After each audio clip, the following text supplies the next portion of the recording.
உலக ஒருமைப்பாட்டு உறவினரை அனைவருக்கும் வணக்கம். மனிதனுடைய வாழ்க்கையிலே மனிதன் தன்னுடைய ஆயுட்காலத்திலே ஆரோக்கியமாக தெளிவான சிந்தனையுடன் வாழ்வதற்கு 4 விடயத்தினை சரியாக பின்பற்ற வேண்டும். அவ்வாறு என்ன அந்த 4 விடயம்? நாம் முதலாவதாக அதிகாலையில் எழுந்து பழகுதல் வேண்டும். இன்றைய உலகத்திலே நவீன தொழில்நுட்பத்தின் அடிப்படையிலே இரவு முழுவதும் நித்திரையில் இல்லாமல் பல்வேறு வேலை பளுக்களுக்கு மத்தியிலே அதிகாலையிலே நாம் எழுந்து எமது செயற்பாடுகளை செய்யாமல் நித்திரை செய்து கொண்டிருக்கிறோம். இதனால் எங்களுடைய உடல் இயற்கை மண்டலங்களுக்கு ஏற்ற வகையிலே செயற்படாமல் பல்வேறு பாதிப்புகளுக்கு உள்ளாகும். இதனால் நாம் அதிகாலையிலே எழுந்து எங்களுடைய கடமைகளை செய்ய வேண்டும். இயற்கையின் அடிப்படையிலே இதை ஒவ்வொரு மதமும் ஒவ்வொரு வகையிலே குறிப்பிட்டாலும் இந்த பிரம்ம முகூர்த்தம் என்று சொல்லப்படுகின்ற அதிகாலையிலே நாம் எழுந்திருந்தால் ஆரோக்கியமாக உடலை அமைத்துக் கொள்ளலாம். இரண்டாவது விடயம் உணவு. இந்த உணவு என்றதற்குள்ளே நாம் நீரையும் உள்ளடக்கிக் கொள்ளலாம். எங்களுடைய வாழ்க்கை முறை சிறப்பாக செல்வதற்கு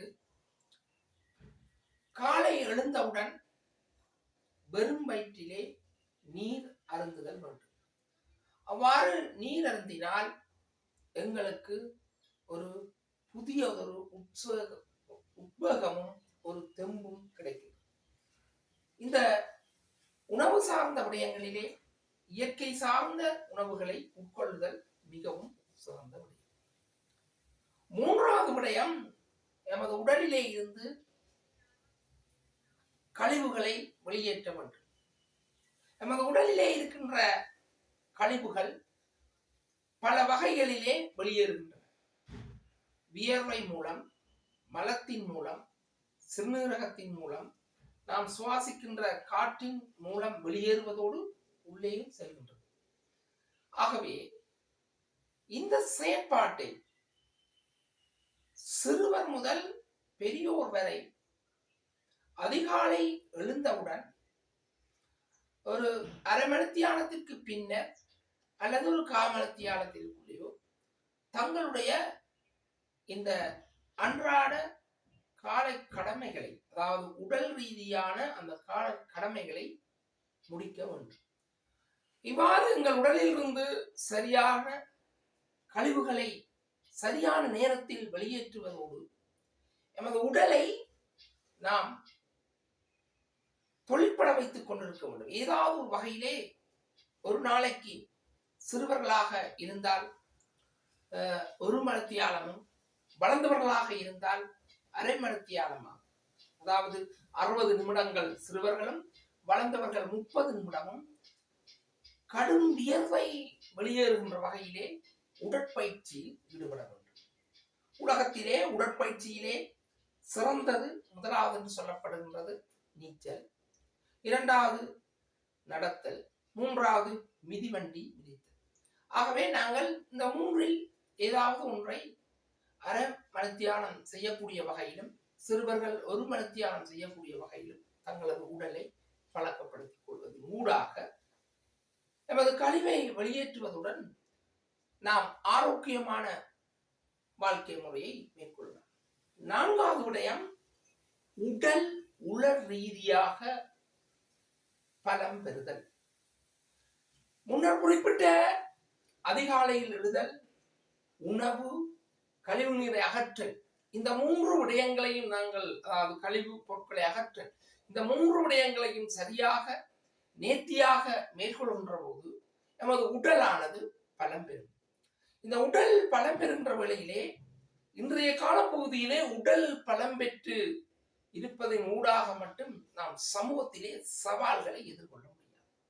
இன்று நாம் வாழ்கின்ற சமூகத்திலே ஒரு மனிதனுக்கு எவ்வளவு உளவியல் ரீதியான அழுத்தத்தை, மன ரீதியான அழுத்தத்தை, மன சுமையை கொடுக்க வேண்டும் என்ற வகையிலே செயல்பட்டுக் கொண்டிருக்கின்றார்கள் தனி நபர்களும் நிறுவனங்களும் சுரண்டல்காரர்கள். ஆகவே நாம் பல்வேறு தோல்விகளை, பல்வேறு வெற்றிகளை, பல்வேறு சமூக சவால்களை எதிர்கொண்டு எம்மை அனுபவத்தினூடாக மன ரீதியாக பலப்படுத்துவதோடு வாசிப்பு ரீதியாகவும் எம்மை மன ரீதியாக பலப்படுத்த வேண்டும். அவ்வாறு பலப்படுத்திக் கொண்டால்தான் நாங்கள் இந்த சமூகத்திலே, அதாவது உடல் ரீதியான பயணத்துக்கு ஏற்ற வகையிலே, இந்த உள ரீதியான பயணத்துக்கும் ஏற்ற வகையிலே சமணம் சமாந்தரமாகவும் பயணிக்க முடியும். ஆகவே மனிதர்களே, இன்றைய உலகத்திலே நாம் சவால்களை எதிர்கொண்டு வெற்றி பெற வேண்டும் என்றால் உடல் ரீதியாக பலம் பெறுவதை விட உள ரீதியாக பலம் பெறுவதுதான் முதன்மையானதாக இருக்கிறது. ஆனால் இரண்டும் பயணிக்கின்ற வேளையிலே நாம் இந்த வாழ்க்கையை வெற்றிகரமாக மேற்கொள்ளும். ஆகவே அதிகாலையில் எழுதல்,